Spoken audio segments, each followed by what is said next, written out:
since the recent crypto boom, there's been a lot of people popping up in some of the groups I've been in asking what coin can they mine going into 2025 that is the most profitable. What I've done is I've made a list. So let's just check out this list here, get right to it. All right, so I've made a document. Wait, can't be right. Like, hold on. Oh wait, yeah, this is accurate. I forgot because there are no profitable coins to mine in 2025 or 2024. And even with the recent crypto boom, these coins are not profitable. And even if you think that you can make them profitable, you're still losing money. You're just buying them. And it was kind of funny because I've mined Bitcoin in 2009, 2010 when it was GPU mineable. I did the whole Ethereum rush and boom. I even made a video on how GPU mining would basically die when Ethereum switched from proof of work. And a lot of people that were mining didn't actually understand what network difficulty was. And unfortunately for a lot of people that got in midway or at the end of that rush, they lost a lot of money and a lot of them still have equipment and you missed the bus. Now, there are very few historical examples of where mining a coin would have worked out better versus buying the coin. And I mean very, very few. And you would have to literally rig it looking for the best possible point to enter and the best possible point to exit. And even with that, which nobody is going to do, it still is extremely risky. Now, the crypto industry in itself has been considered by most people to be risky, but buying the coin is always less risky than mining the coin. And there's a lot of reasons why. But before we get into the reasons why, let's talk about some examples where it would maybe make sense to mine the coin. And most of those pertain to the fact that you may not actually be able to buy the coin because there's no marketplace or there's a hefty transaction fee to get it. It's not a popular coin. So it does make sense if you are investing in a project to go ahead and mine the coin because you cannot buy the coin. And that's a problem that we faced with Bitcoin in 2009, 10. It was really, really hard to buy the coin. There were not any exchanges. In fact, one of the major exchanges, MTGOX or MTGOX, however you pronounce it, it took everybody's Bitcoin. And for me at that time, it took a large chunk of my Litecoin. There's just not a safe marketplace to transact those coins. And in that sense, and only basically in that sense, does it make sense to mine the coin. So everybody talks about how, if you could just go back in time and buy Bitcoin in 2010, how much money you would have. But the reality is that was really hard to do unless you knew someone that had it. And chances are you probably would have got ripped off in one of the exchanges. And then even today with the FTX and Celsius bankruptcies, it's like really scary to try to buy or hold things in exchanges. So that's a really risky aspect. And that's why a lot of people tend to keep stuff in a wallet or cold storage. But doing that makes it really inaccessible for a large quantity of the population, just people that aren't tech savvy or not willing to even figure out how to do that. Let's use Bitcoin, for example.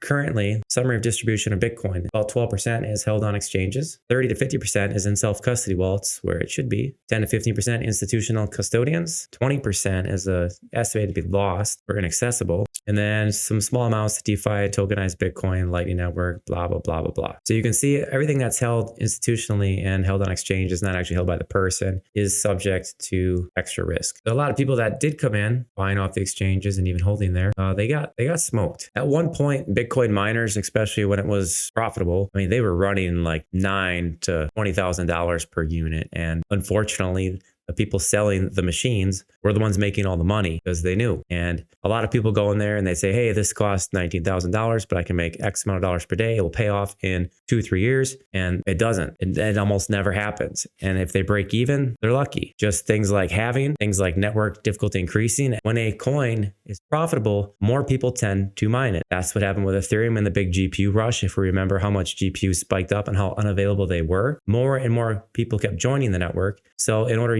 for you to mine the same amount that you were mining, you had to keep increasing your hash power, which meant you had to keep adding GPUs. So what it amounted to was people continuously increasing the size and power of their system to mine less and less coin, just trying to keep up with what they had. Cost more money, cost more electricity, and the profit margin comes down. So in today's market, at the time of this video, you can get an S19K Pro 120 terahash Bitcoin miner, runs off 2760 watts, $17.95. And that looks like this. As you can see, new Antminer Bitcoin miner, S19K Pro, 120 terahash, 2760 watts, yada, yada, yada, $17.95. Now, if this was back when Bitcoin was actually like really profitable, back during even like the Ethereum rush, when people were mining both Bitcoin and Ethereum, this piece of equipment that you see here would be at least $15,000. These have dropped in price because they're not profitable, so they can't rip people off trying to sell these. If you own that piece of equipment now for $17.95, and at the time of this video, 120 terahash, 2760 power consumption, and your electricity costs 10 cents, which is way below national and global averages, and there was no pool or maintenance fee, you could make 64 cents a day profit. Now you can do the math. How long does that take to pay back that piece of equipment? Quite a long time. Now the argument is that you have free electricity, reduced electricity,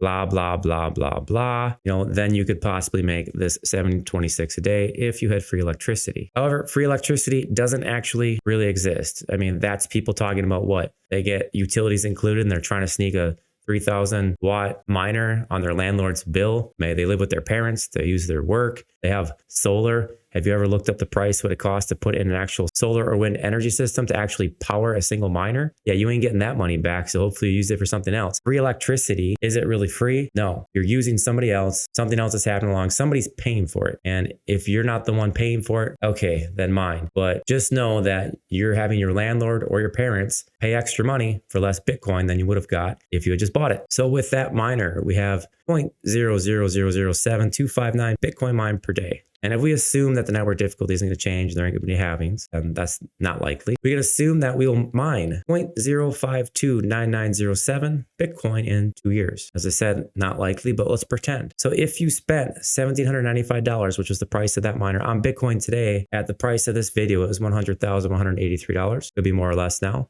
You would get 0.0179172 BTC right now. This makes mining look really appealing. Now, we're ignoring the fact that network difficulty is going to increase and you're going to get less and less Bitcoin per day. For most of us, we are going to have to add in some electrical costs. Now, if you're scamming somebody or living off your landlord or parents, or you think your solar or wind energy system didn't cost an insane amount of money, okay, whatever. But for the rest of us normal people, the average cost of a kilowatt hour in the United States is 16.83 cents. So if we look at the different scenarios here, if we have electricity that costs 5 cents per kilowatt hour, which is insanely cheap, you would have spent $2,417.76 in electricity over 2 years. At 10 cents, $48.35.52. 13 cents, $6,286.18. And at the national average, 16.83 cents, you would have spent $8,138.18 on electricity. So the next thing we do is, instead of spending that money on electric, let's say we took each of those amounts and we just bought Bitcoin instead. So we have the $1,795 from the miner, plus the money we would spend on electric for the next 2 years. And instead, we're going to buy BTC up front. So if the electric is 5 cents per kilowatt hour, we'd be able to buy 0.042050643 Bitcoin. And the list goes on. 10 cents per kilowatt hour, 0.066. 13 cents, 0.080. And if we're paying the national average, we'll be able to buy 0.099 BTC. So now if we go back and we compare this to mining. In mining, in 2 years, we estimated we would mine 0.0529907 BTC. So you can see how the scenario changes. Unless you're getting electricity for 5 cents a kilowatt hour or less, you will have more Bitcoin at the end of year 2 with the same amount of money that would be spent in mining. And this is also why, for the most part, mining never beats outright purchasing. And most people don't have free energy.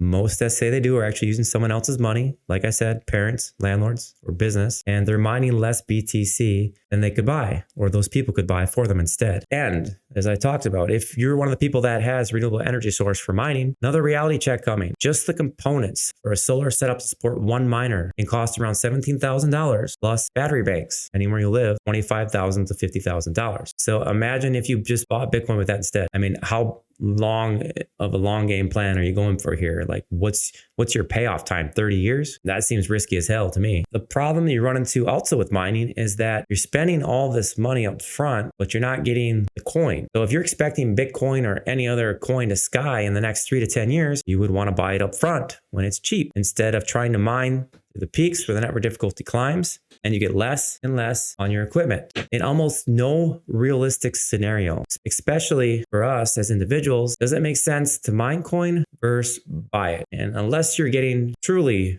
free electricity, or you cannot actually buy the coin on the marketplace, it doesn't make sense. And I've been trying to tell people this, and other people have been trying to tell people this, but we still get people popping up in these old mining groups saying, hey, I got such and such system. What's the most profitable coin to mine? There aren't any. There hasn't been any. And even when there was, even when I was making a good chunk of money and profits when I was mining Ethereum, because I was one of the first ones before that big GPU rush, it's not like we're mining it, sell it. Like, you're not monthly selling it. So it's like, if you make the equivalent of $20,000 a month mining, most people aren't aren't selling $20,000 worth every month, they're holding on to it. And if you're not going to be selling it actively to make an actual profit, then you can rest assured that with all the money I spent on equipment and electricity, that if I just would have bought it before everybody got into it, yeah, I made a good chunk of money over those 2 or 3 years when everything got high, and I made out profitable. But if you look at how much money I actually lost, if I could have just spent all that money on the coin before it got popular, it's not even a comparison. So you have to be completely delusional to think that even when you're mining profitable, that somehow that beats out buying the coin. Now, there are very, very, very few examples, and they would have to be staged. You'd have to pick the most optimal time and the most optimal time to sell. And that is so rare that it never happens. But like I said, I made a video warning people what would happen when Ethereum switched to POS. And for some reason, people thought that they could just simply switch to the next altcoin and it would be profitable, but just less. And they would keep on mining. Even though the size of the Ethereum network was 100 times at least bigger than the second coin, they didn't realize that when 100 times the network difficulty and hash rate moved to the next network, that it would make that coin insanely unprofitable unless that price needs to go up by 100x for it to remain consistent to where it was. And for some reason, that was hard for people to grasp. So what happened? Ethereum went to POS. Everybody tried to mine the altcoins. They all crashed. There's nothing profitable. It's not even close. So lucky for us, there is a website called What to Mine. Not affiliated with it in any way. It's what I used to use to find the next profitable coin. These are the top coins at the time of this video that were profitable. And you can see, like, are they really profitable after electricity? And I think there's a basic electrical cost in maybe 10, 11 cents. You can see the resulting. A lot of these are even negative with that inputted. And see what happens is people keep switching all their hash power to these profitable coins as they pop up. Even some pieces of software like NiceHash are built around that. It will actually switch its algorithm to the most profitable coin. But when you say profitable coin, it's not profitable if you mine this coin and don't intend to sell it. Well, it's profitable. If you're going to mine this coin and then it's all of a sudden unprofitable, you still have the unprofitable coin. And whether the price decreases or what, nothing special happened in between there. You mined a coin that was profitable, didn't sell it. You still pay the same electric, you still have the same amount of coin. But we can see here that mining is just absolutely not worth it, GPU mining. But like I said, the question isn't which coin is most profitable. The question is, why am I mining? Am I just running it because I can use, heat from the system in the winter to help heat some room and save on heating costs, where maybe it does make a little bit of sense? Am I mining because I can't buy this coin? Maybe you don't have money, but you have a computer. Maybe you're not 18, so you can't get a trading account. Why are you mining? Because the only way to make money mining is if the coin's not viable. Think of mining coin like pre-IPO sale of a stock. You're building up this company, you're building up this project, and you're getting ready to release it to the public. That's where mining comes in. And when you have a significant amount of coin that you invested in this project, and all of a sudden it appears on these exchanges and it gets popular, like some of these other ones did, that's where you sky all this money from. So you have to think of it like an IPO. You have to think of it like an investment, because even at the current estimates, if you were to price your GPU, your system, GPUs, your ASIC miners, plus electricity, the payoff time is massive. You're talking 2 to 3 years. When I mined Ethereum, everything was done in like 4 to 6 months, and then more and more people kept joining. And then it was like, well, the payoff's in 6 to 12 months now. And as people see that opportunity and it gets more popular and more people join, it pushes the profits down. And if you don't account for that in your payoff thing, you don't account for halvenings, and you're just like, price is going to keep going up. You don't account for that stuff, your payoff's unrealistic. Right now, today, it may take 3 years to pay back a Bitcoin miner, but other people are also looking at that. And if they're okay with that, they're going to buy Bitcoin miners. Network difficulty is going to go up. Something else could happen. And if you're banking on like, hey, I'm going to mine because the price is going to up, just buy the fucking coin. Get it while it's cheap and then resell it later. It does not make any sense to mine. It's never made any sense to mine. And the only time that I think people should mine is if it's hobby. It's to use it system for heat, which I've done. You maybe can't go on an exchange and buy the coin. It's not buyable. You're not 18. You don't have a checking account. And if you're the type of person that needs to use somebody else's money, whether it's a landlord or the parents for free electricity, by all means have at it, but you should at least give your parents or your landlord the option to say, hey, I'm going to spend $300 electricity to run this system that's going to lose money. Maybe you should just give me the money to buy the coin instead. Something along the lines of that, because it just doesn't make logical sense. So other than that, mine at your own risk and check out this video that I made before Ethereum crashed.